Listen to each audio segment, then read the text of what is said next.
Now inside Africans, oh yeah, make we groove for San Fran vibes, yeah? From Golden Gate we rise, Fog don't clear away, cable car they roll, Victorians they greet the day, Fillmore Streets we walk, stories full ground, Harlem of the West, jazz rhythms we still the sound, oh Mrs. Jackson, your tailor shop we hail, entrepreneurs we be... Family, welcome to San Francisco's legendary Harlem of the West. My name is Mr. Azza of the Phenomenal Life community, and today we are going to uncover the hidden hands that birthed this city of San Francisco. But first, a quick question many of you ask. Who is the African in our title, Inside Africans? The answer is simple.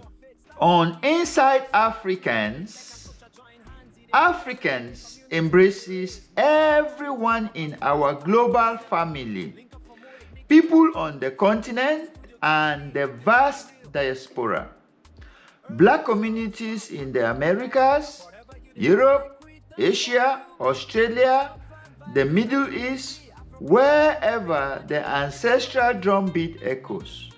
These are Africans, and I hope this answers your question. By Mr. Azza and the Phenomenal Life communities, from Inside Africans and the... From St. Croix to Sierra Foothills, from the Fillmore's Brass Note Nights to Nob Hill's quiet mansions, Black pioneers shaped San Francisco in ways most history books skip. Their stories prove that when the world deals us a stacked deck, we reshuffled and built new tables. This is only part one of our three-part tribute to resilience. In our next chapter, we will dive even deeper into the life of Captain Leidesdorff, and then we will devote an episode to Mrs. Pleasant's enduring impact. Until then, keep your spirit unbreakable. I am Mr. Azza of the Phenomenal Life community, traveling the world to bring you stories that reminds us who we are and how far we still can go. Like, share, and subscribe so these hidden histories reach the next generation of trailblazers. Phenomenal Life community, we bring you tales untold, stories stitched. Because of time constraints, I will give only a brief overview of African American migration to San Francisco beginning in the early 1900s. Keep in mind though that African Americans had already made their mark here long before then. Folks like William Alexander Leidesdorff and Mary Ellen Pleasant were building substantial wealth and influences as early as the 1800s. And foggy beams, history may try to hide the flame, but jazz remembers every name. Beneath these iconic hills and historic streets lies the heartbeat of the African diaspora. Stories of resilience, innovation, and celebration woven into the city's fabric. In the 1940s and 1950s, the Fillmore resonated with jazz rhythms, earning its nickname the Harlem of the West. Clubs like Jacks of Sutter, the Town Club, and Jimbo's Bob City welcome legends Ella Fitzgerald, Louis Armstrong, Charlie Parker, and John Coltrane, bringing national attention to this West Coast jazz. Long before San Francisco became synonymous with tech and hills, the Fillmore neighborhood earned a reputation as one of the city's most diverse enclaves. In the early 1900s, immigrants of many backgrounds lived and worked side by side. Jewish, Japanese, Mexican, and African American families forging communities among these streets. World War II upheaval reshaped the Fillmore dramatically. With the forced removal of Japanese American residents in 1942, vacant homes and businesses opened the door to a wave of African Americans migrating from the South to support wartime industries. These new residents brought rich cultural traditions and aspirations, planting seeds for what would become the Fillmore's golden era. Local entrepreneurs established shops, barber salons, cafes, and nightclubs along Fillmore Street. This entrepreneurial spirit flourished. Early Black-owned businesses became both economic lifelines and social hubs. As one historian reflects, these ventures signified more than profit. They were statements of resilience and belonging. The mid-20th century promised progress through urban renewal, masking deep disruption. Beginning in the 1950s and accelerating into the 1960s with the A1 and later the A2 development project, city planners deemed parts of the Fillmore blighted. Over 20,000 residents faced displacement. Thousands of homes and businesses were destroyed, fracturing the community built over the decades. Today's Harlem blends remembrance with renewal. Jazz walking tours retrace historic club locations. Community festivals celebrate Black art and music. Local organizations work to restore affordable spaces. The echoes of the Harlem of the West persist, reminding us that history lives in stories, sounds, and the spirit of entrepreneurship.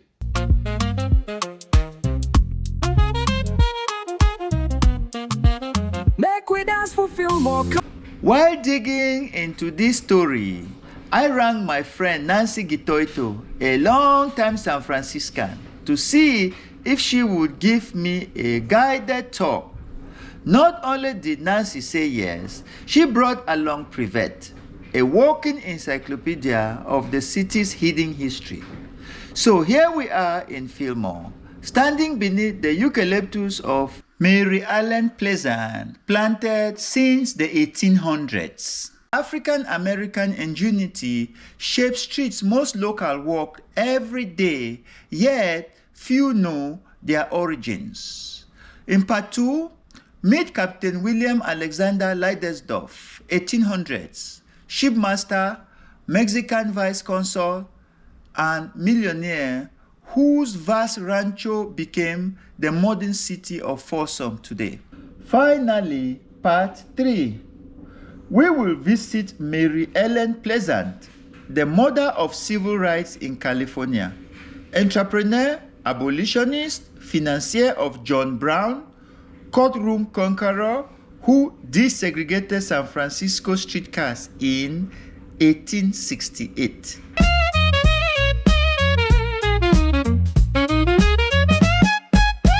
I am so amazed by what I have just heard from you, because my understanding of San Francisco was San Francisco was a city that was made by the Europeans. No. From my research online, it said that the Black people came here during the internment. No. When the Japanese were interned and they were short of labor. So Black people migrated from the South to come here and work to fill the need for the war effort. No, that was the third migration. The first migration of Black people, as I said before, were the Blacks that came that built the city, like William Leidesdorff, like Mary Ellen Pleasant. I didn't get that. And like several others who started newspapers and brought Black people to San Francisco to make San Francisco what it is today. So as you drive by, you see all these fancy buildings, Most of the land were owned by Black people.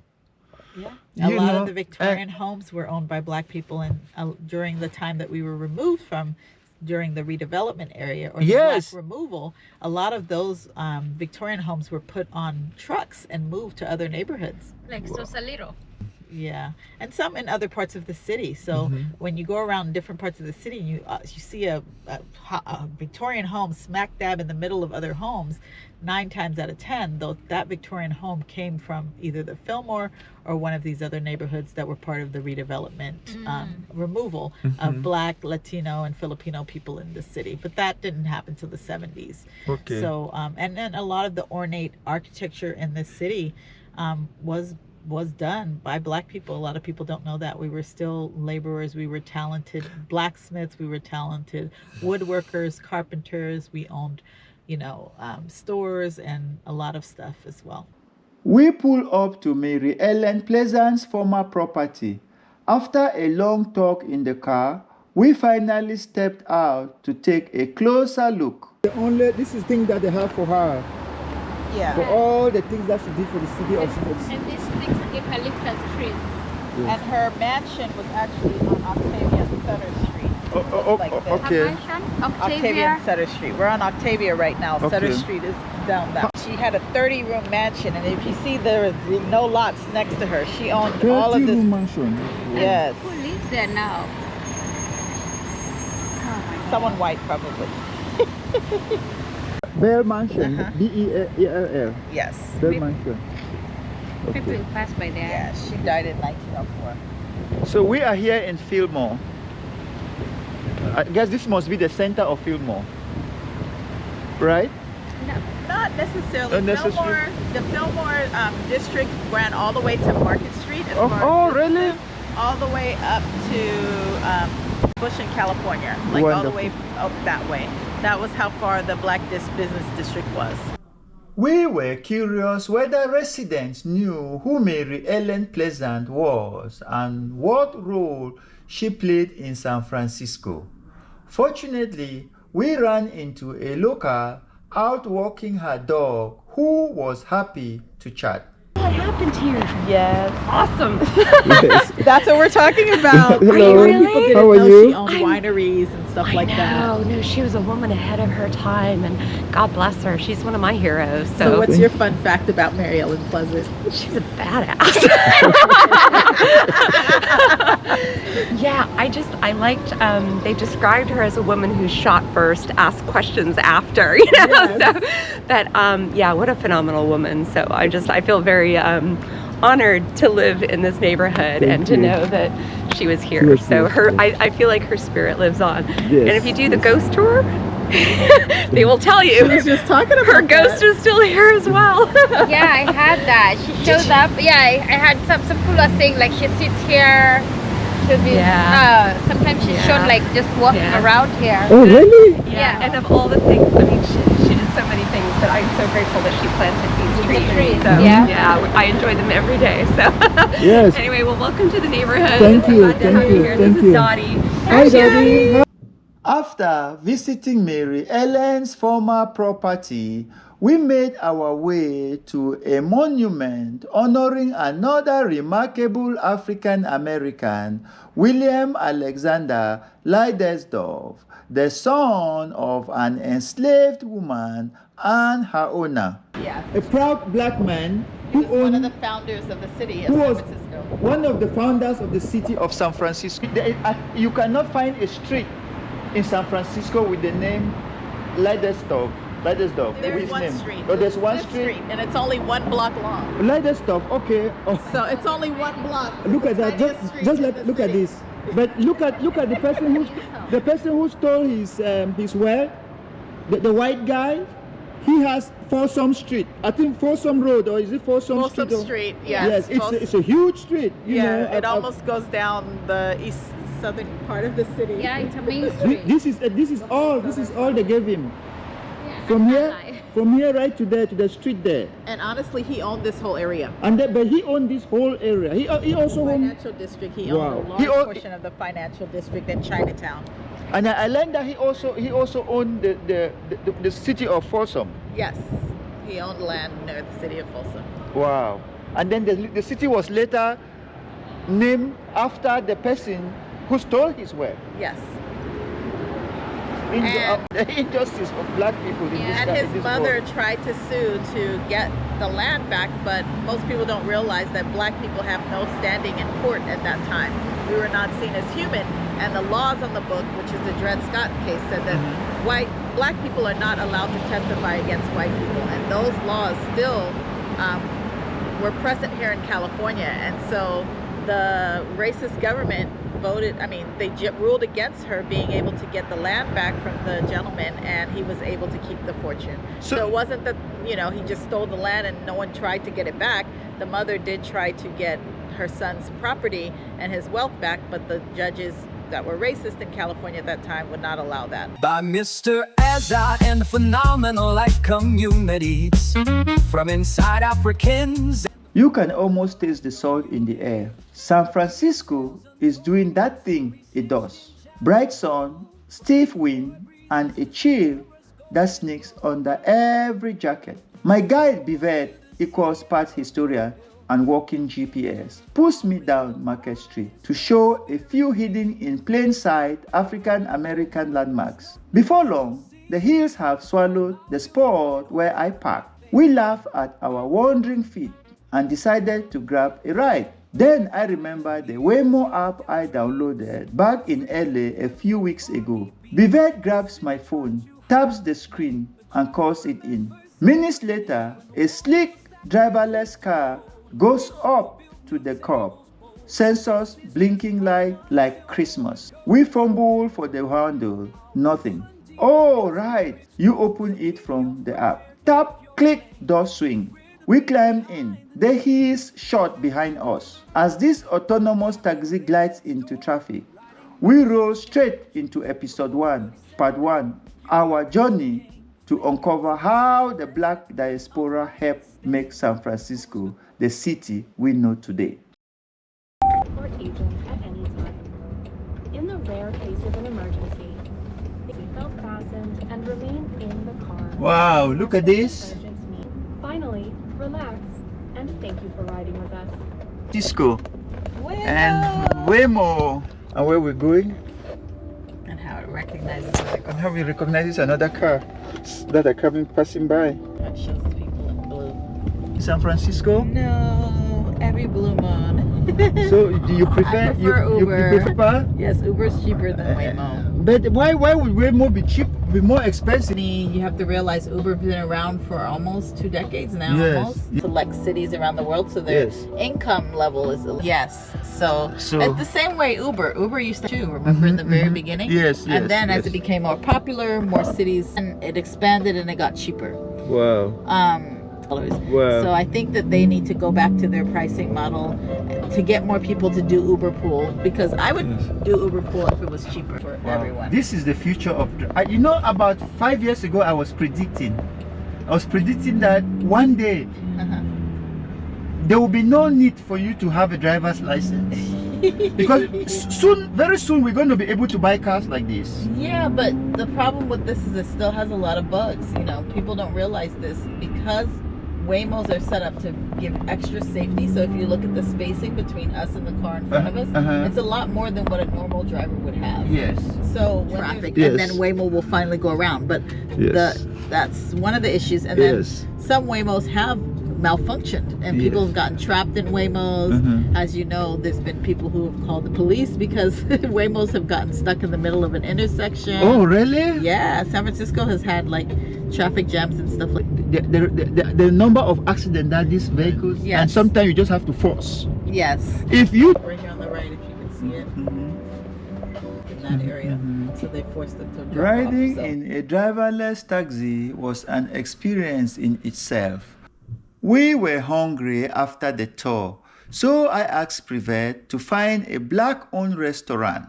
She led us to Shiba Lounge in the historic heart of what was once a lively black neighborhood. The restaurant has served authentic Ethiopian food for many years and still hosts live jazz 5 nights a week. I sat down with the owner and asked what inspired her to open her restaurant in this historic neighborhood. Me and my sister, Israel Alamayo is my sister's name, and we own Shiva Lounge. We had it almost 20 years. Wow. And we do jazz every night, 5 nights, and then we also serve Ethiopian food. Okay. Yes. So what inspire you? What inspire you to bring the Ethiopian culture to San Francisco? Well, actually, my late husband, had a jazz club in Ethiopian. That was his idea. Okay. A jazz club and Ethiopian food. Yes. Because, you know, the jazz is African American. Yes. And we bring our food and culture. Yes. And he paired it together, and we started. That's how he started it. So then I joined him with that. Yes, yes. That was, he had the same style. It's called Rasella's Jazz Club. Yes. And this is Shiva Lounge. Yes, Shiva Lounge. Oh, yeah. So, how have you seen the area change since you started about 25 years ago? It is, right now, you know, people, we don't do that much advertising, but everybody who comes here, they come for the food and they stay for the music. They Yes. come for the music and then they eat some food. they eat some Ethiopian food and Yes. they enjoy it. And it's like loyal customers who Yes. support such and word of mouth. Yes. And we really contributed to the culture here and to the city. Yes. And since this is a very famous location, it's called the Fillmore Jazz District. Yes. That Miles Davis, all the famous African American singers and jazz members, you know, performed here. Once upon a time, it was a very big known location. So for us, it's like reviving that. That culture. Yeah, Yes. that culture. For coming. You're and welcome. also Thank you. Visiting us and Thank you. supporting us. Thank you so Thank much. you. Okay. Okay. That wraps up part 1 of episode 3. Make sure to catch part 2, where we uncover the remarkable story of the black trailblazer who financed San Francisco's first public school and whose vast ranch became today's city of Folsom. His journey will leave you inspired. If you enjoyed this episode, please like, share, and subscribe so we can keep shining a light on untold stories. This is Inside Africans. I am Mr. Azza from the Phenomenal Life community. Stay phenomenal.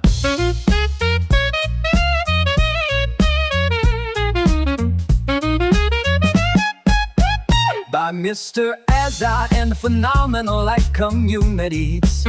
From Inside Africans and the Phenomenal Life community. We bring you tales untold, stories stitched in jazz and soul. From St. Croix breezes to Sierra's golden glow. From St. Croix to the Sierra foothills. Our rhythm rise where the spirit feels.